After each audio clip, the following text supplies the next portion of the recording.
শিখিয়েছিল উসমান হাদি ভাই সাহসী হয়ে লড়তে। শিখিয়েছিল উসমান হাদি ভাই সাহসী হয়ে লড়তে। গুলির আঘাতে বিদায় নিল আমাদের মধ্যে থেকে। গুলির আঘাতে বিদায় নিল আমাদের মধ্যে থেকে। দুর্নীতি মুক্ত করতে উসমান হাদি ভাইয়ের ছিল আশা। অসহায় মানুষদেরকে ভালোবেসে ভালো রাষ্ট্র গঠন করতে চেয়েছিলেন চেষ্টা। ভালো মানুষের পিছনে শত্রু লুকিয়ে থাকে। গুলির আঘাতে উসমান হাদি ভাইকে নিহত করলো যে। শোকাহত তাই আজ পুরো বাংলাদেশ, শোকাহত তাই আজ পুরো বাংলাদেশ উসমান হাদি ভাইয়ের জন্যে। শিখিয়েছিল উসমান হাদি ভাই সাহসী হয়ে লড়তে। শিখিয়েছিল উসমান হাদি ভাই সাহসী হয়ে লড়তে। গুলির আঘাতে বিদায় নিল আমাদের মধ্যে থেকে। গুলির আঘাতে বিদায় নিল আমাদের মধ্যে থেকে।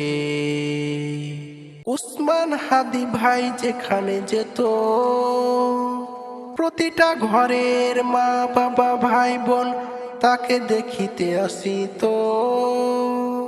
তার গলার আওয়াজ ভালো কিছু শেখায়। দ্বন্দ্ব বিবাদ দূর হয়ে শান্তি আসবে এটা মনে হয়।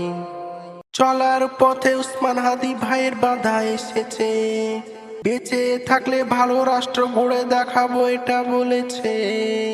উসমান হাদি ভাইয়ের ভালো কর্ম, উসমান হাদি ভাইয়ের ভালো কর্ম সকল মানুষের হৃদয়ে গেঁথে থাকবে। শিখিয়েছে উসমান হাদি ভাই সাহসী হয়ে লড়তে। গুলির আঘাতে বিদায় নিল আমাদের মধ্যে থেকে। গুলির আঘাতে বিদায় নিল আমাদের মধ্যে থেকে। উসমান হাদি ভাই মুসলিম, কুরআন পড়া জানতো। মৃত্যুর আগেও আয়াতুল কুরসি তেলাওয়াত করেছে শোনো। তাই আজ শোকাহত বাংলাদেশের মুসলিমবাসী। হবে কি আর বাংলাদেশে বীর যোদ্ধা তৈরি? মহান আল্লাহ হয়তো দিয়েছে উসমান হাদি ভাইকে অনেক সম্মান। তাই তো উসমান হাদি ভাইয়ের জানাজায় লাখো লাখো মানুষের সমাগম। আল্লাহ তুমি উসমান হাদি ভাইয়ের মৃত্যু, আল্লাহ তুমি উসমান হাদি ভাইয়ের মৃত্যু শহীদ হিসাবে কবুল করে নাও। শিখিয়েছে উসমান হাদি ভাই সাহসী হয়ে লড়তে।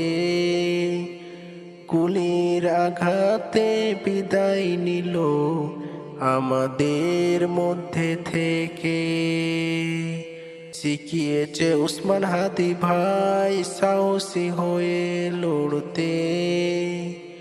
গুলির আঘাতে বিদায় নিল আমাদের মধ্যে থেকে। গুলির আঘাতে বিদায় নিল আমাদের মধ্যে থেকে।